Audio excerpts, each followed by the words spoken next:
നമസ്കാരം സുഹൃത്തുക്കൾ. ഇത് വിഷയം എന്ന് പറയുന്നത് ബ്രിട്ടന്റെ ഒരു പരാജയ മനോഭാവം. അവർക്ക് പരാജയ മനോഭാവം ഉണ്ടോ? ഇതിലേക്ക് എന്നെ ചിന്തിപ്പിച്ച വിഷയം എന്ന് പറയുന്നത് ഈ ഇറാൻ യുദ്ധവുമായി ബന്ധപ്പെട്ട് അവരുടെ പ്രസിഡന്റോ അല്ലെങ്കിൽ പ്രധാനമന്ത്രിയായിട്ട് സ്റ്റാമറുടെ ഒരു മുഖഭാവം. അയ്യോ, ഞങ്ങളൊന്നിനുമില്ല.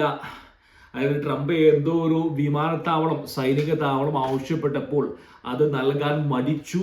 അങ്ങനെ ട്രംപും സ്റ്റാമറും തമ്മിൽ വാക്പോരുണ്ടായപ്പോൾ അതായത് അങ്ങനെ തിരിച്ചു പിന്മാറി. അതിനുശേഷം സൈപ്രസിലെ UK-യുടെ സൈനിക താവളം ആക്രമിച്ചപ്പോൾ ഞാൻ വരുന്നു എന്ന് പറഞ്ഞുകൊണ്ട് ബേസിക്കലി ഒരു കാര്യം വ്യക്തമാക്കി പറയുക, ആയുധപരമായിട്ടും സൈനികപരമായിട്ടും പണപരമായിട്ടും ഒരു രൂപ ഈ ഇറാൻ യുദ്ധത്തിലേക്ക് ഇടാനില്ലാത്ത ഒരു രാജ്യമാണ് ഈ പറയുന്ന UK എന്ന് പറയുന്നത്. ആളുകളില്ല പ്രധാനമായിട്ട്. അവർക്ക് പഴയൊരു വലിയൊരു പ്രതാപകാലമൊക്കെ പോയി മാറിയിരിക്കുകയാണ്. പഴയ മഹത്വത്തിന്റെ നിഴല് മാത്രമാണ്. പക്ഷേ ഏറ്റവും കൂടുതൽ ചിന്തിപ്പിക്കുന്ന വിഷയം എന്ന് പറയുന്നത് അവർ പൊരുതുന്നതിന് മുമ്പേ പരാജയം അങ്ങ് സമ്മതിക്കുകയാണ്. അദ്ദേഹത്തിന്റെ മുഖഭാവം കാണുമ്പോൾ ഈ ഇറച്ചിക്കടയിൽ കായില്ലാതെ പോയി നിൽക്കുന്നവന്റെ അവസ്ഥ, അതല്ലെങ്കിൽ ഉച്ചഭക്ഷണത്തിന് കാശില്ലാതെ, അല്ലെങ്കിൽ അവനവന്റെ ഉച്ചഭക്ഷണത്തിനുള്ള കാശ് സീനിയേഴ്സ് അടിച്ചു മാറ്റി അവിടെ പോയി നിൽക്കുന്നവന്റെ അവസ്ഥ, അത്തരത്തിലുള്ള ഒരു അവസ്ഥയാണ് സ്റ്റാമറുടെ മുഖഭാവം കാണിക്കുന്നത്. അതായത് ഒരു ലൂസർ മെന്റാലിറ്റി. ഇത്തരത്തിലുള്ള ഒരു നേതാവ് ഭരിക്കുമ്പോൾ എന്തായിരിക്കും രാജ്യത്തിന്റെ അവസ്ഥ എന്ന് പറയുന്നത്? കാരണം അദ്ദേഹത്തിന്റെ മുഖഭാവം കാണുന്ന ഓരോ ബ്രിട്ടീഷുകാരനും, ഒരുപാട് മലയാളി സുഹൃത്തുക്കൾ ബ്രിട്ടനിലുണ്ട്. നിങ്ങൾക്ക് എന്താണ് തോന്നുന്നത്? ഈ ഒരു വ്യക്തി നിങ്ങളെ ഭരിക്കാൻ യോഗ്യനാണോ? ഞാൻ പറയുന്നത് ട്രംപ് പറയുമ്പോൾ ആളുകൾ വിട്ടുകൊടുക്കണം, അല്ലെങ്കിൽ താവളങ്ങൾ കൊടുക്കണം, പണം കൊടുക്കണം എന്നല്ല പറയുന്നത്. ഒരു രീതിയുണ്ട്, അല്ലെങ്കിൽ എല്ലാത്തിനും ഒരു ഒരു ഒരു ഒരു ഒരു പവറുണ്ട്. അദ്ദേഹം നിൽപ്പ് കണ്ടു കഴിഞ്ഞാൽ എല്ലാം ഞാൻ വിട്ടുകൊടുത്തു, ഞങ്ങളൊന്നും ചെയ്യാൻ വരില്ലേ എന്നുള്ള. അദ്ദേഹം ചെയ്തില്ലെങ്കിൽ ബ്രിട്ടനായിരിക്കും IRGC 2.0 വരാൻ പോകുന്നത്. അദ്ദേഹത്തെ കുറ്റം പറഞ്ഞിട്ട് കാര്യമില്ല. കാരണം മന്ത്രിസഭയെ സംരക്ഷിക്കാൻ വേണ്ടി അദ്ദേഹം ചെയ്യുന്ന ഒരു പോക്കൃത്തരം എന്തോ ആയിക്കോട്ടെ. ഇവിടെ പറഞ്ഞു വരുന്നത് ഈ ഒരു പരാജയ മനോഭാവം യൂറോപ്പിൽ പോകുന്ന, ഇത് UK മാത്രമല്ല, സ്കാൻഡിനേവിയൻ രാജ്യങ്ങൾ, കാനഡയിലായാലും ഓസ്ട്രേലിയ ആയാലും നമുക്ക് കാണാൻ സാധിക്കുന്നത് കഴിഞ്ഞ കുറെ വർഷങ്ങളാണ് ഒരു കൈയില ഉയർത്തിപ്പിടിച്ചു ഞങ്ങൾ ഒന്നിനുമില്ല. ആ പഴയ സാമ്പത്തികമായിട്ടുള്ള ഒരു മാന്യം കാണുന്നുണ്ട് എല്ലാ രാജ്യങ്ങളിലും.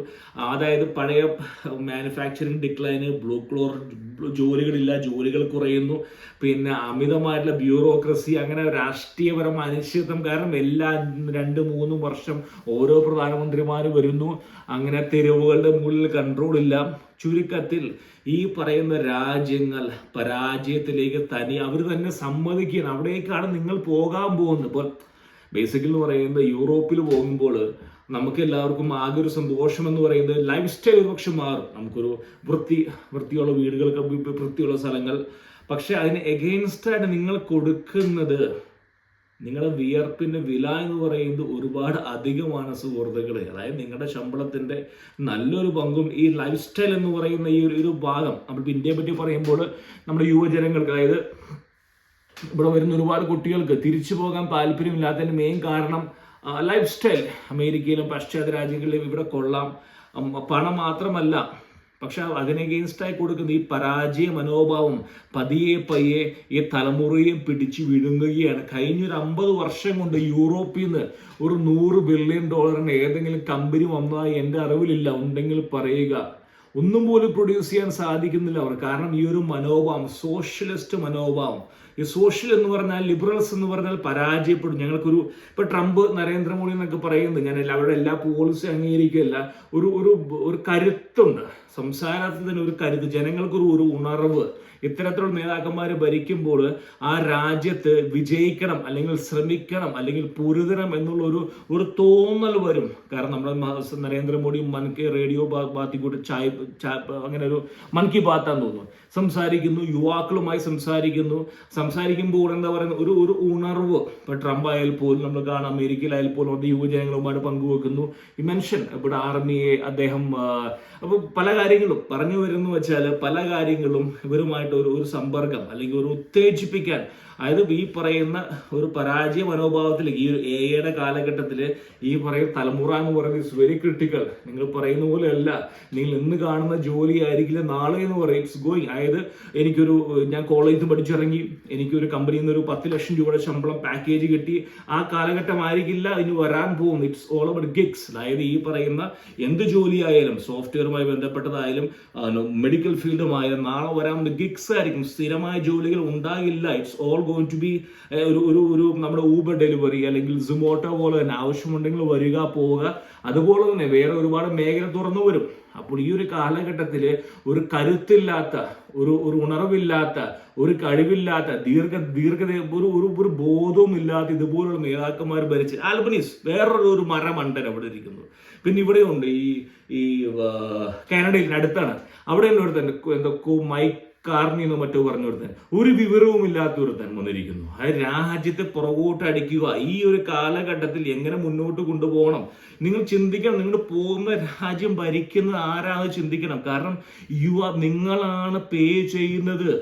ഓരോ രൂപയും, നിങ്ങളുടെ ഒരു പൗണ്ട് നിങ്ങൾ കിട്ടുന്നുണ്ടെങ്കിൽ 40-50% പോകുന്നതിന്റെ ബെനിഫിറ്റ് എന്ത് കിട്ടും നിങ്ങൾക്ക്? എൻ്റെ അടുത്തേ ഞാൻ പറഞ്ഞു വരുന്ന വെച്ചാൽ, ഇവന്റെ ഒരു മുഖഭാവം കണ്ടപ്പോൾ ആ രാജ്യത്തേക്ക് പോകാൻ എനിക്ക് തന്നെ ഒരു താല്പര്യക്കുറവ് പോലെ. കാരണം എന്തോ എന്നെ പുറകോട്ട് വലിക്കുന്നു. ആ രാജ്യത്ത് എന്തോ അപകടമെന്നല്ല പറയുക, രാജ്യം മൊത്തം അപകടത്തിലാണ്, അവിടുത്തെ ആൾക്കാർക്ക് പട്ടിണി എന്നല്ല പറയുന്നത്, ഒരു ഉണർവ് കുറവ്. അതായത് നമുക്കൊരു അധ്വാനിക്കണം, അല്ലെങ്കിൽ നമുക്കൊരു ഫീലിംഗ്. ഇപ്പൊ അമേരിക്കയിൽ വരുന്ന കുട്ടികൾ, പഠിക്കാൻ വരുന്ന കുട്ടികൾ $1 ബില്യൺ കമ്പനി ഉണ്ടാക്കുന്നുണ്ട്. നമ്മുടെ ഇന്ത്യയിൽ അരവിന്ദ് ശ്രീനിവാസ് എന്ന് പറയുന്ന 28 വയസ്സുള്ള ഒരു കോളേജിൽ പഠിക്കാമെന്ന പയ്യനാണ് AI കമ്പനി ഉണ്ടാക്കിയിരിക്കുന്നത്, പെർഫെക്സിറ്റി AI എന്ന് പറയുന്നത്. എത്രയോ ഇന്ത്യൻ കുട്ടികൾ ഇവിടെ വന്ന് $1 ബില്യൺ കമ്പനി ഉണ്ടാക്കുന്നു. കാരണം ഒരു ആവേശം, അല്ലെങ്കിൽ അമേരിക്കയിൽ നിറഞ്ഞു നിൽക്കുന്നത് വേറൊരു അറ്റ്മോസ്ഫിയർ ആണ്. അതായത് പരസ്പരം സഹകരിക്കുക, പരസ്പരം സഹകരിച്ചുകൊണ്ട് പരസ്പര സഹകരണത്തോടെ പ്രസ്ഥാനം ഉണ്ടാക്കുക. അതാണ് അമേരിക്ക എന്ന് പറയുന്നത്. ഈ ഒരു സഹകരണം അല്ലെങ്കിൽ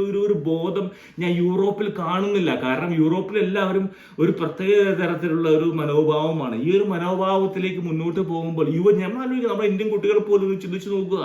ഒരു പക്ഷേ അവിടെ താമസിക്കുന്ന നിങ്ങൾക്ക് അറിയായിരിക്കും, എനിക്ക് തെറ്റായിരിക്കും ഞാൻ പറയുന്നത്, എന്നാൽ പോലും ഇവനെ കാണുമ്പോൾ, നിങ്ങളുടെ പോസ്റ്റർ ബോയ് ആയിട്ടുള്ള സ്റ്റാമ്പറെ കാണുമ്പോൾ എനിക്ക് എന്തോ ഒരു അസ്വാഭാവികത തോന്നുന്നു. ആ രാജ്യവും യൂറോപ്പിലെ സ്കാൻഡിനേവിയൻ രാജ്യങ്ങൾക്ക് മൊത്തത്തിൽ ഒരു ഉണർവ് കുറവ്. അവർ മനഃപൂർവ്വം അവരിതിലേക്ക് പോവുകയാണോ അതോ എന്തോ എന്ന് എനിക്ക് അറിഞ്ഞുകൂടെ. പക്ഷെ മോറോവർ ഈ ഉണർവ് കുറവുണ്ട്, അല്ലെങ്കിൽ അവർക്ക് ഒരു ലൂസിങ് മെന്റാലിറ്റി. അവിടെ പോകുന്ന മലയാളികളെങ്കിലും മിനിമം ഈ ഒരു മെന്റാലിറ്റിയിലേക്ക് പോകാതിരിക്കും.